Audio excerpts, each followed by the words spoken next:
दोस्तों शनिदेव इस समय पर मीन राशि में गोचर कर रहे हैं और 13 जुलाई को शनिदेव हो जाएंगे वक्री। अब इस गोचर का क्या प्रभाव पड़ेगा अलग अलग राशियों पर, हमने ये सीरीज शुरू करी थी जिसमें हम 4 एपिसोड ऑलरेडी आपके साथ बात कर चुके हैं, जिसमें हम मेष राशि से लेकर कर्क राशि पर ये जो वक्री होंगे शनिदेव 138 दिन के लिए, इसका क्या प्रभाव पड़ेगा और कैसे हम इस पूरे पीरियड का लाभ उठा सकते हैं। अब आज बात करेंगे सिंह राशि की। बहुत लोगों ने डरा रखा है वैसे भी सिंह राशि वालों को, अरे यार तुम्हारी तो ढैया पहले ही चल रही है, अब वक्री हो गए, बस अब हो गया तुम्हारा काम तो खराब हो जाएगा।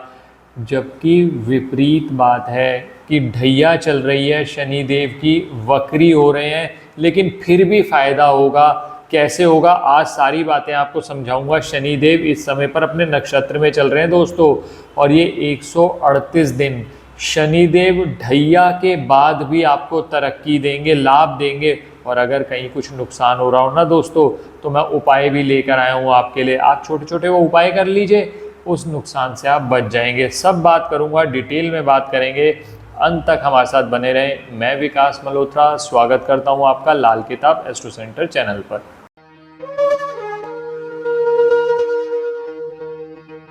अब दोस्तों सबसे पहले ये बात करते हैं कि शनिदेव इस समय पर अपने नक्षत्र में चल रहे हैं और सिंह राशि वालों की बात करी जाए। अब एक बार पहले क्लियर कर दूं, ये जो हम परिणाम बात कर रहे हैं मुख्यतः जन्म राशि पर हैं, लेकिन अगर आपकी नाम से बोलने वाली राशि भी सिंह राशि है तो भी आप ये रिजल्ट देख सकते हैं।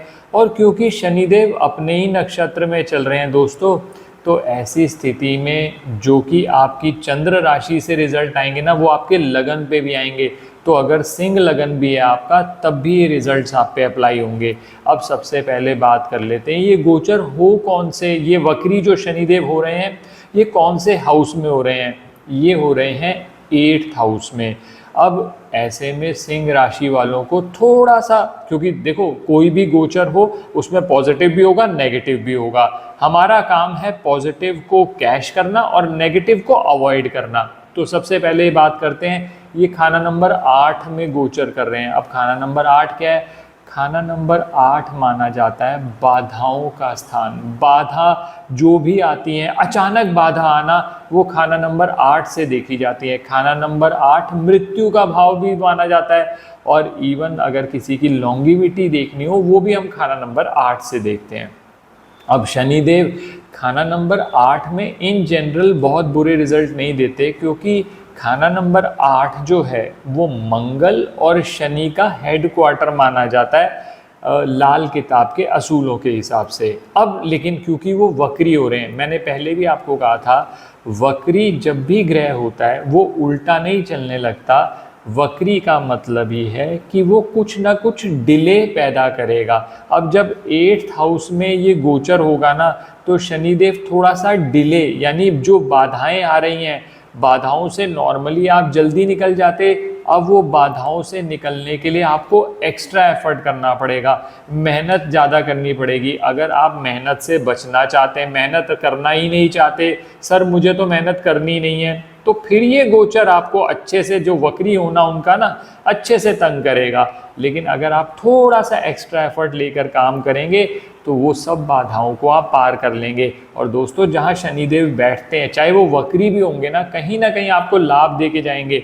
तो जो पैतृक संपत्ति के विवाद चल रहे थे, पैतृक संपत्ति के लिए आपने कोई केस कर रखा था, तो उस केस के सॉल्व होने की संभावना अब बन जाती है।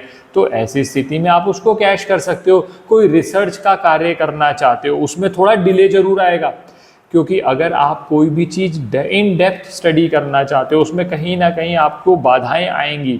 लेकिन थोड़ा सा आप अपना मोटिवेशन बनाए रखेंगे, आप ये सोच के चलेंगे मुझे मेहनत करनी है, मुझे अपने कर्म अच्छे करने हैं, तो आपको अच्छा फल जरूर मिलेगा। ये तो बात हुई 8th हाउस की वक्री होने की। मैंने आपको एक असूल और बताया था, जब भी कोई ग्रह किसी भाव में वक्री होता है तो एक घर पहले का भी रिजल्ट देता है। तो शनिदेव जब 8वें घर में सिंह राशि वालों के लिए वक्री होंगे तो वो 7वें घर का भी रिजल्ट देंगे। अब 7वां घर क्या है? सातवां घर माना जाता है आपके लाइफ पार्टनर से संबंधित, आपके बिजनेस पार्टनर से संबंधित, आपकी रोज़मर्रा की इनकम 7th हाउस से देखी जाती है। तो कहीं ना कहीं जीवन साथी के साथ कुछ तनाव आने की संभावना होती है। ऐसे में सबसे अच्छा मंत्र, थोड़ा सा ज़ुबान पे काबू रखें। अगर आपने ये कर लिया ना, अगर थोड़ा सा पेशेंस रख लिया तो ये पीरियड बहुत अच्छा निकल जाएगा। और बिजनेस पार्टनर के साथ कहीं पर अगर आपको लग रहा हो कि वाद विवाद बढ़ रहे हैं, थोड़ा सा टाइम अवॉइड करो। ये जो गोचर है आपका 28 नवंबर तक जब ये ख़त्म हो जाएगा, उसके बाद आप कोई मेजर डिसीजन ले सकते हो। तो ये बेटर रहेगा थोड़े समय के लिए अवॉइड कर लेना। और जीवन साथी के साथ मैंने आपको बता ही दिया, अगर तनाव की स्थिति उत्पन्न होती है तो साथ के साथ जो मैं उपाय आपको सजेस्ट कर रहा हूँ इस वीडियो में ज़रूर करके देखिए, 100% आपको लाभ होगा। तो ये तो बात करी मैंने गोचर की।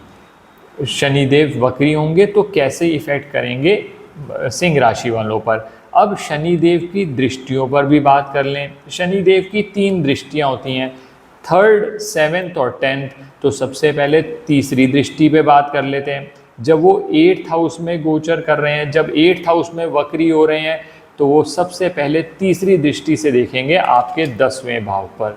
दोस्तों शनिदेव की जो दृष्टि होती है ना, थोड़ा सा नेगेटिव मानी जाती है। तो जब शनिदेव वक्री होकर 10वें घर को देखेंगे ना, तो जैसे मैंने कहा ना, कुछ पॉजिटिव है कुछ नेगेटिव भी है। तो सबसे पहला आपके वर्क प्लेस पे एक्स्ट्रा प्रेशर और बॉस के साथ कुछ ना कुछ टसल होने की संभावना को बढ़ाएगा। ऐसा हो सकता है कि कोई तनाव हो जाए, वाद विवाद हो जाए, और ऐसी स्थिति में ना बार बार आप ये सोचेंगे यार मैं ये जॉब ही छोड़ देता हूँ, ये मैं काम छोड़ देता हूँ, मैं दूसरा कोई काम पकड़ता हूँ। तो दोस्तों ऐसे में एडवाइस यही है, ये 138 दिन थोड़ा सा शांत बैठ जाओ। इस 138 दिन के बाद कर लेना, ये पीरियड निकाल लीजिए, आपके लिए ज़्यादा बेटर रहेगा। क्योंकि 10th हाउस पे जब शनिदेव की दृष्टि होगी, वो भी वक्री होकर, तो कहीं ना कहीं आपके लिए दिक्कतें आएंगी प्रोफेशन से संबंधित। जो काम आप 6 घंटे करते थे, आपसे एक्सपेक्ट किया जाएगा आप 8 घंटे करो। ऑफिस में पॉलिटिक्स ऐसी हो जाएगी कि आपको कुछ ना कुछ एक्स्ट्रा एफर्ट देना पड़ेगा। तो ये बात करी मैंने तीसरी दृष्टि की। अब बात करते हैं 7वीं दृष्टि की। 7वीं दृष्टि पड़ रही है 2nd हाउस पर, जो कि आपका धन से संबंधित माना जाता है, कुटुंब से संबंधित माना जाता है, वाणी से संबंधित माना जाता है। मैंने पहले कह दिया, वाणी थोड़ा ध्यान रखना। जब भी 8th हाउस में शनि आएंगे, चाहे वो वक्री हो चाहे वो डायरेक्ट गति से भी चल रहे हों, थोड़ा सा वाणी का ध्यान रखेंगे तो आपके काम बनते चले जाएंगे। तो अब जब 8th हाउस में बैठकर वो 2nd हाउस को देखेंगे, तो कहीं ना कहीं आपके एक्सपेंस बढ़ेंगे। कई ऐसी चीज़ों पर भी एक्सपेंस बढ़ेंगे जो आप नहीं चाहते, चाहे हो सकता है कि वो मेडिकल एक्सपेंसेस हों या कोई ऐसे एक्सपेंसेस जो आप टालना चाह रहे थे, कोई रिपेयर आ गया ऐसा जिसमें आपके खर्चे बढ़ रहे हैं, पहली चीज़। दूसरी चीज़ ये है कि परिवार में थोड़ा सा माहौल टेंस बना रहेगा। ऐसी स्थिति में अगर आपको लगे कि ये टेंस बन रहा है माहौल, या मेरे एक्सपेंसेस अननेसेसरी बढ़ रहे हैं, तो जो मैं अभी आपसे उपाय शेयर करने वाला हूँ ना, उन उपायों को नियमित तौर पर इन 138 दिन में करते रहो, तो ढैया के बाद भी तरक्की 100% मिलेगी। अब बात करते हैं शनिदेव की 10वीं दृष्टि की, जो कि आपके 5म भाव पर पड़ेगी। अब 5म भाव जो होता है लव रिलेशंस के लिए देखा जाता है। तो हो सकता है आपके जिससे आप प्रेम करते हैं उसके साथ संबंध आपके बिगड़ जाएं। 5म भाव पढ़ाई के लिए भी देखा जाता है। हायर एजुकेशन कर रहे हो, छात्रों को कंसंट्रेट करने में बहुत दिक्कत आ रही है, वो रिजल्ट नहीं आ रहे। सर मैंने पढ़ा था, 6 घंटे पढ़ा था, याद नहीं हो पा रहा, बार बार भूल जाता हूँ, मेमोरी का कुछ ना कुछ प्रॉब्लम आ रहा है। ये सब प्रॉब्लम देखने में आ सकती हैं, क्योंकि 5म भाव पे जब शनिदेव की दृष्टि होगी, तो ये भी ऐसा भी संभव है अपनी संतान से संबंधित कोई ना कोई कष्ट आ जाए। तो अब ये मैंने आपसे 3 दृष्टियों की भी बात कर ली। अब आप कहते हैं सर उपाय क्या करने चाहिए। अब अगर आपको, जैसे मैंने कहा कि कुछ चीज़ें पॉजिटिव हैं कुछ चीज़ें नेगेटिव हैं, तो जहाँ पर भी नेगेटिव चीज़ें होती हुई दिख रही हों, आपको ऐसा ही कुछ होने वाला है, तो मैं 4 चीज़ें आपको बता रहा हूँ जो आप नियमित तौर पर इन 138 दिन में ज़रूर करो। सबसे पहला काम तो ये करो, सूर्य को नियमित तौर पर जल देना शुरू करो। तांबे का एक लोटा ले लीजिए, उसमें प्लेन जल डाल लीजिए। मैं ड्रामेबाजी में नहीं जाता कहीं उसमें चंदन डालो ये डालो, उससे फिर होते तो है नहीं। बस इतना कोशिश करो 8 बजे से पहले पहले हो जाए, सूर्योदय के टाइम हो जाए तो उससे तो बढ़िया कोई बात ही नहीं। पहला ये नियमित तौर पर करो, कम से कम संडे वाले दिन तो जरूर करो, पहली चीज।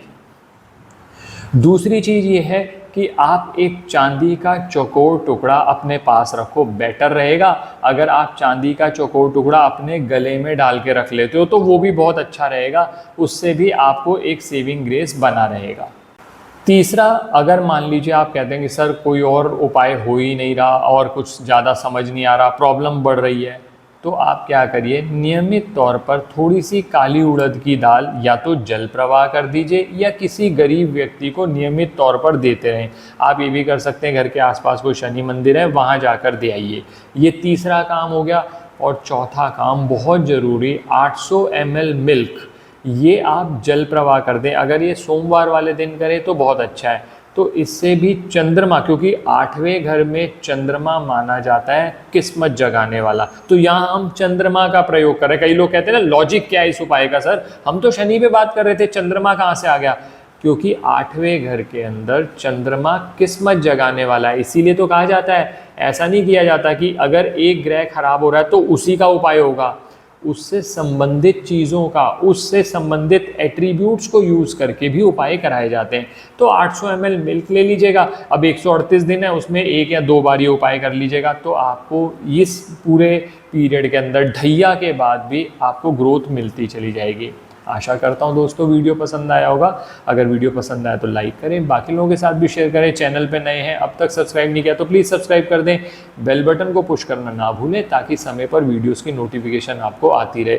ज्योतिषीय परामर्श के लिए हमारी वेबसाइट्स पर विजिट करके अपॉइंटमेंट बुक कर सकते हैं, जिनका लिंक डिस्क्रिप्शन में दिया हुआ है। धन्यवाद दोस्तों।